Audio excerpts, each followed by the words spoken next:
adalah anggota gereja. Jadi kalau tadi Ibu Barus tanya kita harus ngapain tahun depan, kita harus lakukan ini Bu Barus. Sebagai umat yang diminta oleh Paus.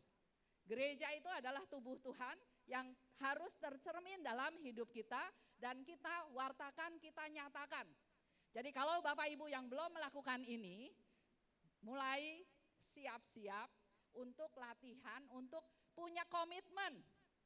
Nah, saya lihat Romo Gracius, saya ingat pengajaran Romo seminggu yang lalu. Kalau kita mau bertumbuh, kalau kita mau kerja buat Tuhan, kalau kita mau dipakai Tuhan, ada 3 hal yang harus dilakukan. 1, punya komitmen, punya niat. Bapak Ibu harus punya niat. Jadi bukan kesini hanya ketemu teman-teman ya, tapi punya niat saya mau menjadi lebih baik. Saya mau jadi alatnya Tuhan. Saya mau mewartakan kerahiman Tuhan. Dengan segala macam resiko pasti. Tapi niat itu harus dipegang. Yang kedua, ini kalau salah nanti Romo Gracius boleh benerin. Yang kedua, harus ada sense of belonging. Dia saudara saya. Apapun yang jelek dari dia, saya harus belajar menerima. Merasa memiliki. Tuhan udah kasih suami yang kayak gitu. Kalau Haryanto mana Haryanto? Oh. Kalau Haryanto itu suami yang sempurna, masak enak.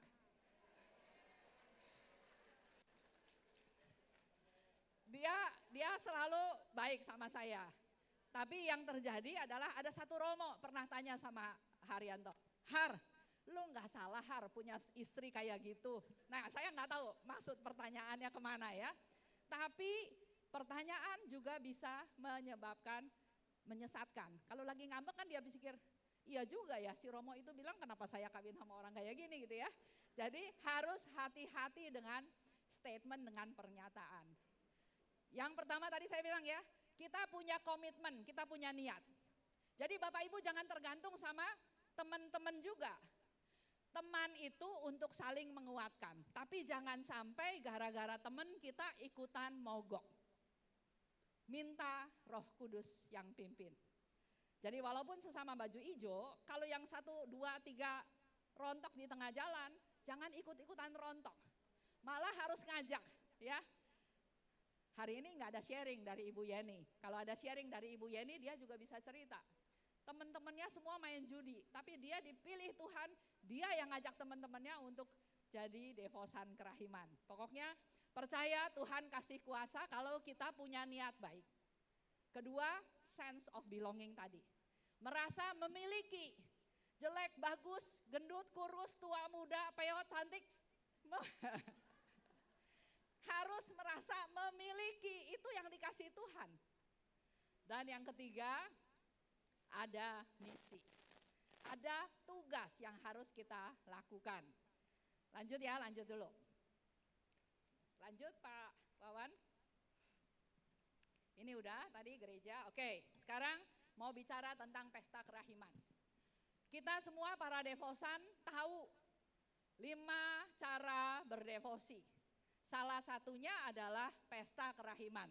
Dan pesta kerahiman adalah puncak dari devosi kepada kerahiman ilahi. Kalau tahun depan itu 1 minggu setelah Paskah, jadi jatuhnya tanggal 27 April.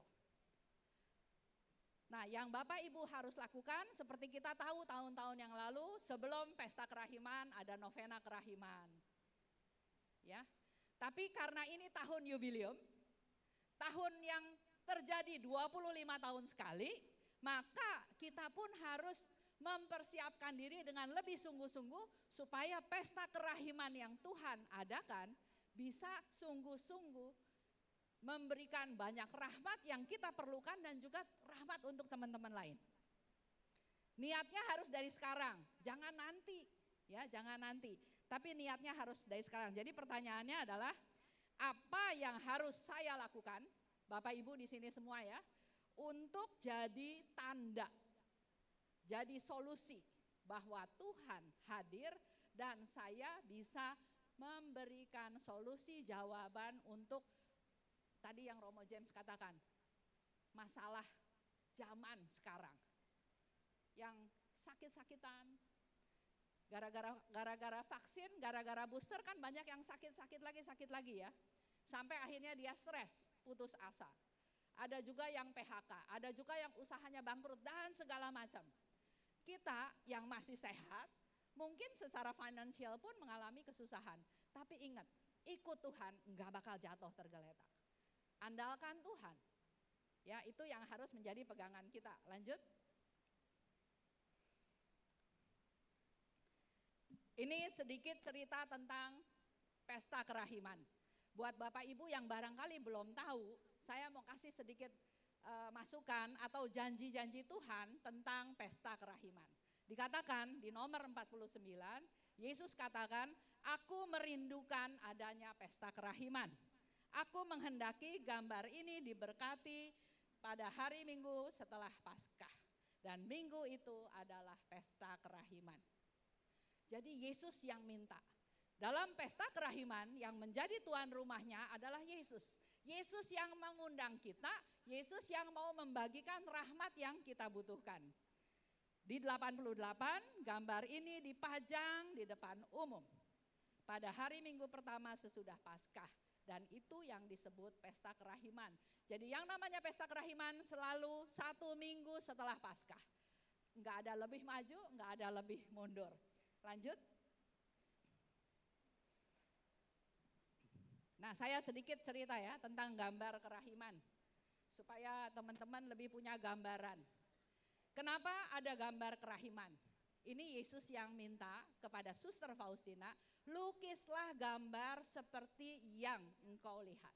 Jadi gambaran ini adalah apa yang Suster Faustina lihat.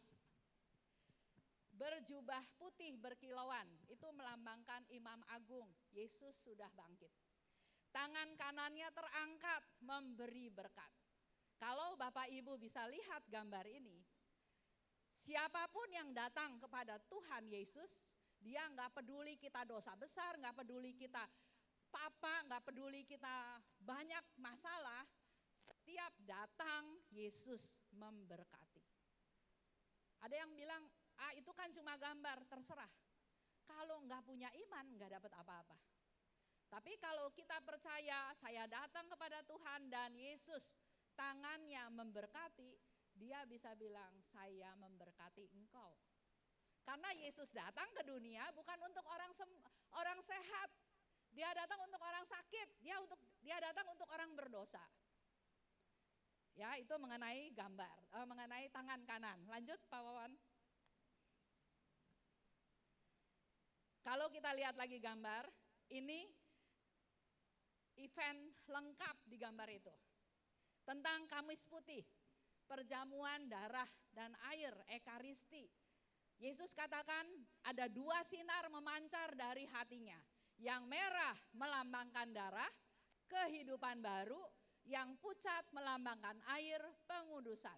Jadi kalau kita datang kepada gambar kerahiman, Tuhan memberi kita kekuatan baru, Tuhan menguduskan kita. Ya. Jumat Agung, kita bisa lihat tangan Yesus yang bekas dipaku di kayu salib. Minggu Paskah, kebangkitannya, ya, Yesus bangkit dengan jubah yang putih berkilauan. Dan di dalam Minggu Kerahiman atau Pesta Kerahiman, kita bisa menerima indulgensi penuh setelah kita menerima 2 sakramen. Sakramen rekonsiliasi dan sakramen ekaristi. Waktu Romo Rudi Hartono ulang tahun imamat ke-25, dia minta saya untuk memberikan sedikit renungan cerita tentang sakramen imamat. Saya bilang, enggak salah Romo, saya kan bukan Romo, saya mana tahu sakramen imamat ya. Kok Romo yang ulang tahun saya yang harus cerita sakramen imamat. Jadi dalam hati, aduh mau ngomong apa gitu ya. Tapi luar biasanya kasih Tuhan. Kalau kita terbuka, saya bilang Tuhan saya harus ngomong apa? Karena saya punya komitmen, kalau saya diminta, apapun saya akan jalanin. Jadi enggak saya tolak, walaupun saya bingung apa sakramen imamat. Tapi saya doa dan Tuhan bilang, ya bukan dengar ya, tapi dengan bimbingan Tuhan saya bisa baca buku, saya bisa dapat pencerahan, sampai ke satu titik di mana dikatakan waktu Romo Rudi ulang tahun imamat, saya bilang, Imamat itu sakramen paling penting.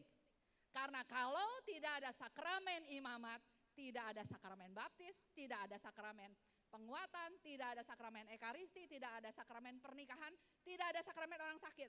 Jadi perannya imam itu sangat penting. Makanya saya bilang waktu di Alam Sutra, hei ibu-ibu centil, jangan ganggu Romo sampai lepas jubah. Tapi kalau Romo Emmanuel, Romo Gracius santai, dia EGP. Gua nggak peduli katanya. Iya, karena banyak Romo yang lepas jubah karena ibu-ibu centil. Betul nggak? Kalau nggak setuju berarti ada yang centil di sini. Ada ketemu Romo perutnya mulai gendut, aduh Romo perutnya udah gendut, itu kan ada getaran-getaran kan? Jadi Romo itu harus kita jaga, harus kita doakan supaya jangan sampai jatuh. Nah kalau senakel doa buat Romo kan, tambah senakel jangan cuma Romo, doain juga ibu-ibu centil supaya sadar, urus suami masing-masing di rumah. Ya, setuju? Oke, di situ pun saya juga jadi sadar lagi dan Romo Rudi juga jadi sadar lagi betapa pentingnya peran dia. Karena sakramen itu kan mendatangkan Tuhan. Kalau nggak ada sakramen atau banyak Romo yang lepas jubah, kan kasihan umatnya yang harusnya bisa mengalami sakramen nggak bisa. Jadi buat kita, kalau saya lihat dari sisi umur nih kayaknya sudah di atas 50 tahun semua. Udah mulai pensiun juga kan, bangun lebih pagi, pergi ke perayaan Ekaristi.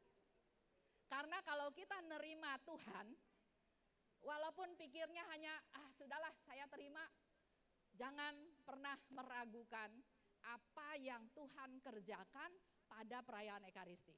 Itu di diary ada. Kita nggak pernah tahu apa yang Tuhan lakukan dalam perayaan Ekaristi. Kita nggak pernah tahu apa yang Tuhan sediakan dalam perayaan Ekaristi. Tapi yang Bapak Ibu perlu imani adalah Yesus masuk ke tubuh saya, maka pasti Tuhan bekerja. Menyembuhkan jasmani dan rohani sebetulnya. Cuma ada ibu-ibu atau bapak-bapak yang nggak sakit pun agak cengeng ngaku-ngakunya sakit-sakit, ya udah sakit keterusan. Jadi kalau rasa kurang enak sedikit, dalam nama Yesus saya percaya Yesus sembuhkan saya. Udah jangan dipikirin lagi ya. Lanjut. Nah, tangan kiri. Kalau kita perhatikan tangan kirinya, Yesus mengundang kita masuk ke hatinya. Dia nggak peduli dosa kita. Walaupun Yesus pernah bilang, dia bilang ya sama Suster Faustina, kadang-kadang saya sungkan masuk ke umat yang datang menyambut tubuh Kristus. Di dalamnya hatinya penuh dengan kemarahan, dengan kebencian, dengan dendam. Yesus nyaman gak masuk ke dalam badan kita? Enggak nyaman. Tapi karena belas kasihnya, dia rela berkorban. Udah deh, hatinya hitam, hatinya gelap, hatinya pahit, saya masuk. Itu pengorbanan Yesus. Yang Yesus mau, hati itu berubah. Tapi kalau hatinya tetap keras, ya Yesusnya pergi lagi akhirnya. Ya, tangan kiri Yesus mengundang kita masuk, tapi sekaligus dia memberikan rahmat-rahmat. Lanjut. Nah, yang penting juga di dalam gambar kerahiman itu adalah Yesus, engkau andalanku. Bukan hanya tulisan, tapi menjadi suatu komitmen, suatu janji bahwa saya mengandalkan Tuhan. Itu harus dipegang sebagai sesuatu yang menjadi andalan hidup kita. Saya mengandalkan Tuhan. Dan melalui gambar ini juga Yesus bilang, kamu harus melakukan perbuatan belas kasih. Jangan hanya mau menerima rahmat. Tuhan mau kita pun menjadi alatnya Tuhan untuk membagikan rahmat. Melakukan perbuatan dalam doa, dalam perkataan, dalam tindakan. Ya, itu yang harus dilakukan. Dan kalau kita sudah lakukan 3 hal itu, Yesus bilang, kasihmu kepadaku tidak terbantahkan. Melalui gambar ini aku akan memberikan banyak rahmat kepada jiwa. Biarlah setiap jiwa mendapat kesempatan untuk menghampirinya. Sudah banyak jiwa yang ditarik pada kasihku berkat gambar ini. Jadi Bapak Ibu, kalau mau jadi devosan, mau mulai mewartakan, bagi-bagi gambar. Gambar kecil nggak apa-apa. Dalam lingkungan, bagiin gambar. Yang pasti karena gambar Yesus nggak mungkin dibuang. Kalau gambar bintang film secantik apapun, kalau kita nggak suka, kita buang. Tapi kalau gambar Yesus dibuang nggak? Nggak, ya, bagikan ya. Itu cara mewartakan juga. Lanjut. Nah, ini sehubungan dengan janji pada pesta kerahiman. Kenapa Yesus mau ada pesta kerahiman? Satu, engkau harus menjelajahi seluruh dunia, membawa jiwa-jiwa yang layu ke mata air kerahiman. Aku akan menyembuhkan dan menguatkan mereka. Kembali lagi, Bu Barus, PR Ibu Barus, dari sekarang menjelajah seluruh dunia. Ingat-ingat saudara-saudara yang ada di kampung, yang udah meninggal, yang ada di mana, ingat-ingat. Dan kalau mereka perlu didoakan, bawalah kepada Tuhan. Jadi jangan pas pesta kerahiman, tapi dari sekarang Tuhan lihat kok semua kerja keras kita. Kecintaan kita, keseriusan kita, perhatian kita kepada orang lain, itu Tuhan lihat semua. Jadi Yesus bilang, jelajahlah seluruh dunia, bawalah jiwa-jiwa yang layu. Karena Yesus mau menyembuhkan dan menguatkan mereka. Kalau Yesus menyembuhkan mereka, Yesus menguatkan mereka, kita dapat apa dari Yesus? Kita dapat apa? Apakah rahmatnya hanya orang yang kita doakan?